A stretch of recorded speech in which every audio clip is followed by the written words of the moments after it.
December 2003. American troops dragged Saddam Hussein from a hidden hole near Tikrit. The dictator surrendered without a fight. This capture happened just 5 months after the violent elimination of his heirs, Uday and Qusay. Washington celebrated a massive geopolitical triumph. The regime had lost its primary leaders. But the victory was a complete mirage. Destroying the ruling family did not extinguish the flames of the Iraqi resistance. It merely shifted the conflict into a much more vicious phase. News networks looped the footage of a defeated tyrant. Then the actual ground reality hit. A deafening roar of a detonating explosive tore through a dusty supply route. Shrapnel shredded armor. Convoys burned. Coalition forces wiped out the entire command structure, expecting immediate pacification. They calculated wrong. The absolute peak of American combat casualties waited far in the future. The fall of the Hussein family ended an era of absolute horror. It also triggered a catastrophic power vacuum. Rebel factions rapidly absorbed thousands of heavily armed, disbanded local soldiers. Dead dictators no longer commanded formal armies, but their memory fueled the chaos. American occupation forces now held the cities while bleeding daily under the systematic strikes of a rapidly growing, decentralized insurgency. To ensure the raging insurgency did not anoint new martyrs, the bodies of the dictator's sons had to vanish. Why would the most powerful military on earth hide the corpses of defeated enemies? The answer was geopolitical fear. Any grave could instantly become a rebel shrine. Dead symbols threatened the occupation just as much as living combatants. The mechanics of erasure began immediately. Identification concluded. Troops loaded the remains onto aircraft. Flight out of Baghdad. In Arab culture, a public funeral for figures of this magnitude guaranteed a catastrophic outcome. Tens of thousands of mourners pouring into the streets. An immediate, explosive uprising. The Americans needed a total political blackout. They transported the bodies in absolute secrecy to Tikrit. The destination was the Hussein family cemetery. The military planned to leave no trace, just unmarked graves without a single identifying marker, dug deep into the earth and surrounded by heavily armed guards. A deliberate void. Under the cover of night, a covert armored convoy rolled out toward the family cemetery. Days before that covert run to the Tikrit cemetery, the American command made an unprecedented move. On July 24, 2003, the coalition weaponized the dead. Lieutenant General Ricardo Sanchez stepped up to the Baghdad press podium. He did not display captured weapons or tactical maps. He presented large printed photographs. The board showed the bloodied, swollen faces of Uday and Qusay Hussein. Bullet wounds scarred their skin. Thick, unkempt beards hid their jaws. Publishing images of mutilated enemy corpses directly violates the Geneva Conventions. It crosses a strict international legal line. But Washington authorized the breach anyway. They had to decisively destroy the myth of the Hussein dynasty. As long as the brothers seemed untouchable, the Ba'athist insurgency had fuel. The American military needed to kill the illusion of their return on live television. The broadcast hit Iraqi screens instantly. Genuine tears of relief and festive gunfire in the south collided with furious denial in the north. In Baghdad and the southern provinces, the streets erupted. The sharp crack of festive automatic gunfire echoed over the capital. Tracer rounds lit up the dusk. Men wept openly in the dust. They cried not out of sorrow, but out of a sudden, crushing relief. The architects of their torture were finally gone. But in the northern tribal strongholds, the mood darkened. Grim Ba'ath Party loyalists stared at the screens in pure hostility. They refused to accept the slaughter of their leaders. Anger boiled over into the streets. Rumors immediately flooded the region. Men claimed the Americans had staged the deaths entirely. They swore the bloodied faces belonged to surgical body doubles. The physical evidence meant nothing to a fractured nation. Military morticians eventually had to reconstruct the shattered skulls with mortuary wax just to film a second presentation. But the initial shockwave had already exposed the true scale of the looming war. Over 400,000 disbanded soldiers and furious loyalists demanded additional proof. Those gruesome photographs had a precise price tag. The man who traded Saddam's heirs for cash was already waiting to collect. His name was Nawaf al-Zaydin.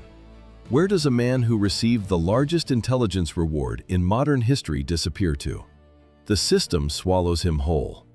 American intelligence erased his identity forever. Just days after the assault, operatives handed Zaydin $30 million in physical cash.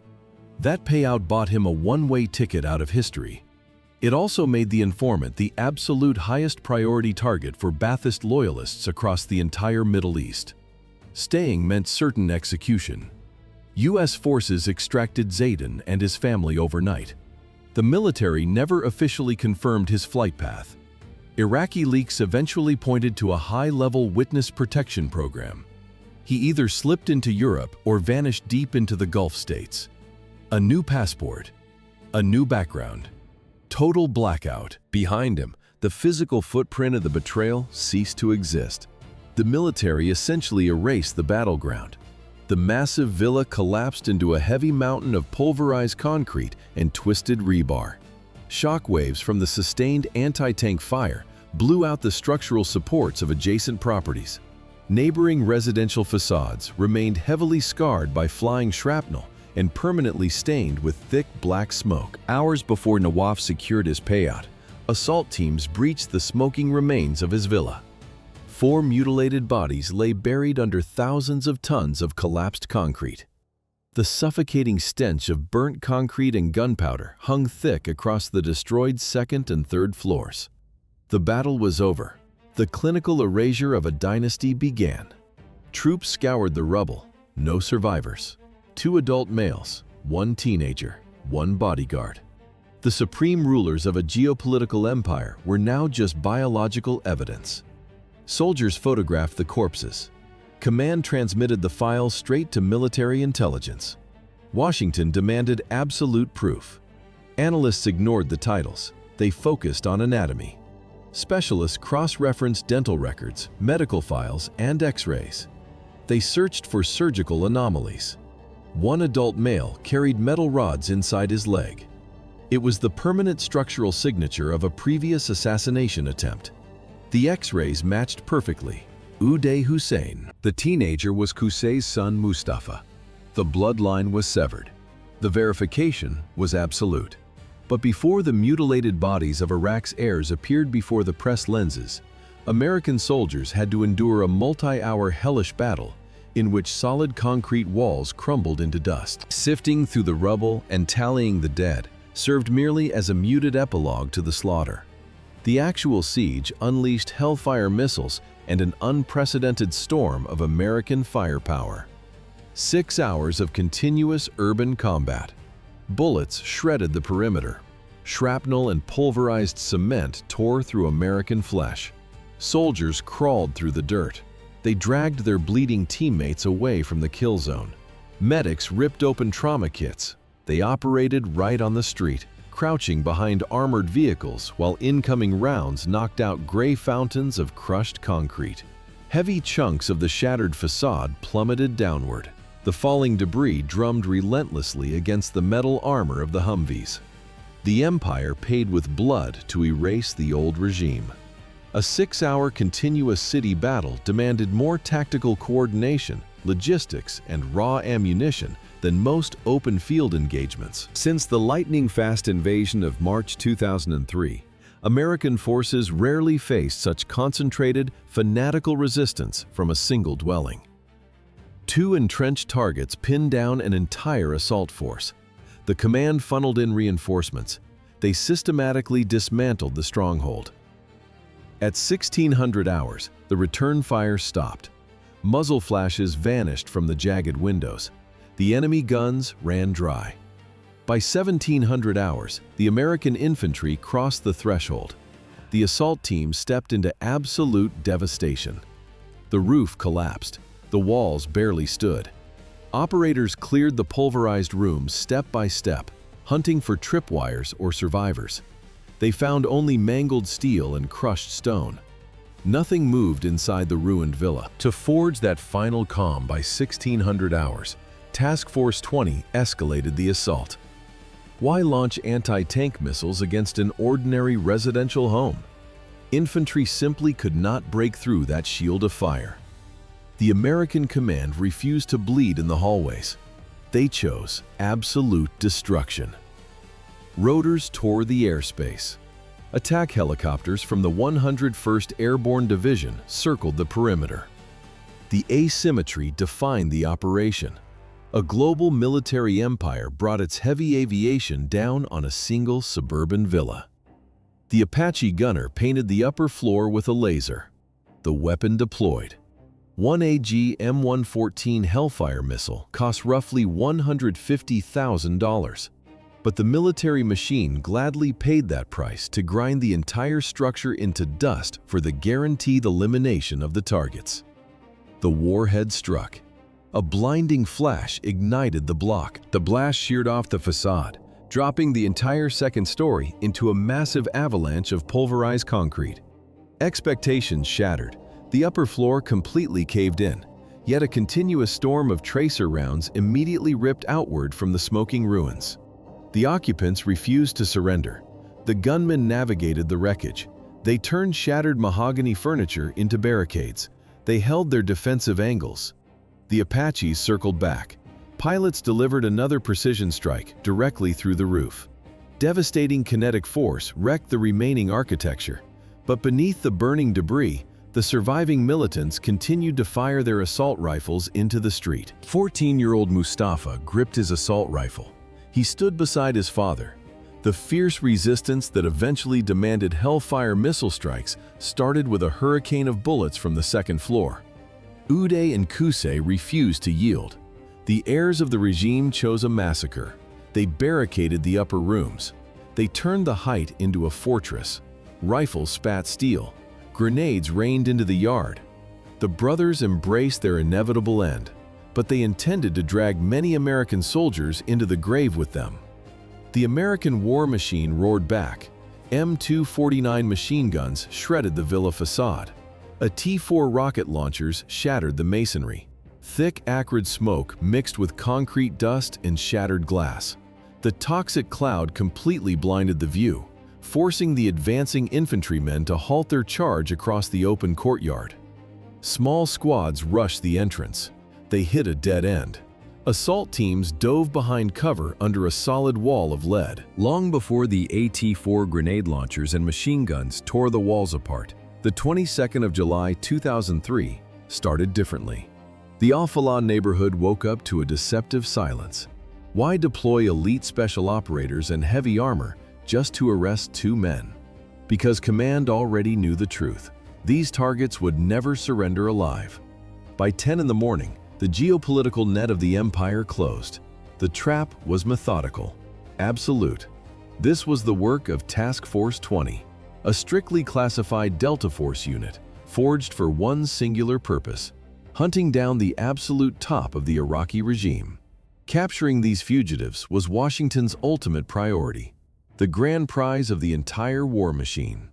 The perimeter tightened instantly. Snipers claimed the rooftops. Optics scanned every concrete corner. Steel hulls of Bradley fighting vehicles blocked every single escape route. The morning stillness shattered completely. The heavy mechanical hum of Bradley engines vibrated through the narrow streets, a suffocating display of global military dominance. Troops systematically cleared the sector. Families left their homes. The kill zone became a void. Interpreters stepped to the front. They raised loudspeakers. Arabic commands echoed against the stone walls, demanding immediate surrender and offering safe treatment. A standard military protocol. The soldiers holding the line did not yet know what was coming. They had no idea this routine call would detonate into the longest, most brutal firefight since the dawn of the invasion. They waited for an answer. The number of men who walked out of that building was zero. The steel ring of the 101st Airborne Division closed solely because a host made a cynical and profitable choice. On July 21, 2003, an intermediary dialed the coalition forces. The message was absolute. Uday and Qusay Hussein hid inside a private villa in Mosul. The informant surrendered the exact layout. He demanded immediate extraction. And he demanded the cash. How to verify a defector's words? Special forces established covert surveillance over the sector. Elite operators from Task Force 20 slipped into the dense urban grid. Snipers claimed vantage points on the blistering July concrete. Combat optics locked onto the target windows. Crosshairs mapped the perimeter, while interceptors confirmed the presence of the fallen dictator's sons. $30 million for exact coordinates. This reward for the brothers was an unprecedented sum in the history of American military campaigns. A cold commercial transaction triggered a geopolitical earthquake. Blood loyalty evaporated the moment the price reached an astronomical peak. Then the full weight of an invading empire descended on the neighborhood. The morning air vibrated. The growing rumble of heavy armor echoed through the streets, tightening the perimeter. Mechanized infantry sealed every possible escape route. There would be no quiet arrests. Planners knew the fugitives waited inside, heavily armed and ready to die fighting. American command issued the order to prepare for the total destruction of the building. Before American armor moved on the compound, a quiet betrayal had already torn the sanctuary apart. By mid-July 2003, a silent breaking point brewed inside the walls. Qusay Hussein did not arrive alone. He brought his 14-year-old son, Mustafa. The boy shadowed his father everywhere, a deposed heir pacing inside a concrete box. For their host, Nawaf al-Zaydan, the teenager represented an unbearable liability. Decades of Ba'athist blood oaths demanded absolute silence and iron loyalty. But the reality of a collapsed state bred only mounting paranoia and the raw temptation of coalition bounties. Shielding the regime's top targets invited death. Shielding a volatile child guaranteed it.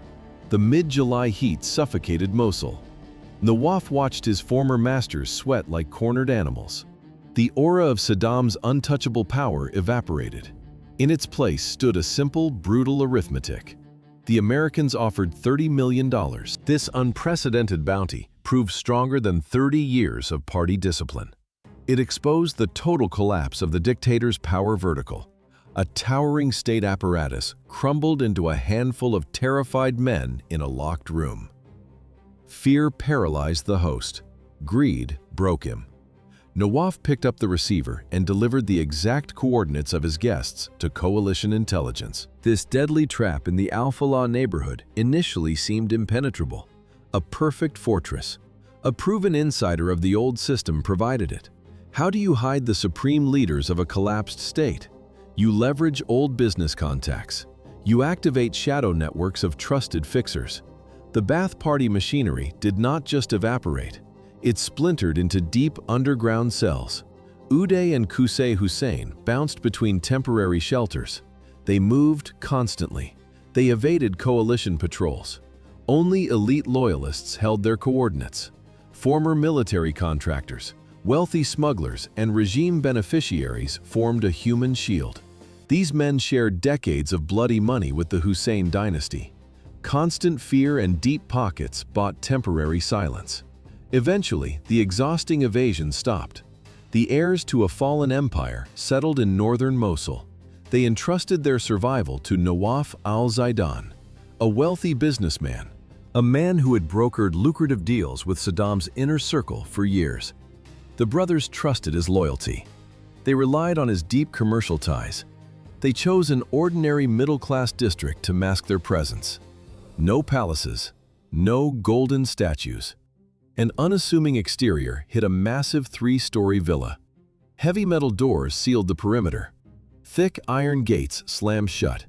The barricades cut the desperate fugitives off from a hostile world.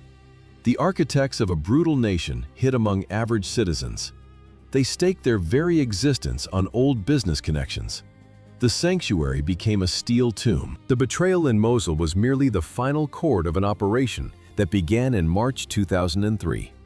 Washington demanded the total erasure of the Hussein dynasty. In July, American forces delivered the strike. Dust settled over the flattened villa. A thick smell of cordite and pulverized concrete choked the air. Uday and Qusay Hussein lay dead beneath the ruins. The collapsing roof physically buried the future of the Iraqi state. The execution took 6 hours. 200 paratroopers of the 101st Airborne Division locked down the district. A local raid turned into a full-scale siege. The brothers refused to walk out. The paratroopers answered with absolute force. TOW anti-tank missiles slammed into the facade. Heavy machine guns shredded the brickwork. Concrete snapped. The second floor collapsed inward. The military dismantled the stronghold piece by piece. Troops did not simply kill two desperate fugitives. They incinerated the next generation of the Ba'ath Party, leaving the fractured regime with absolutely no tomorrow. The missiles ended the bloodline. Before collapsing under the rubble, the brothers spent months dragging the entire American military machine through the dust. Troops kicked in doors across Tikrit. They ripped apart mansions in Baghdad. Nothing. Dead ends. Empty rooms. How do you hide the most wanted men on the planet from thousands of American soldiers? The answer lay in a shadow network of loyalists.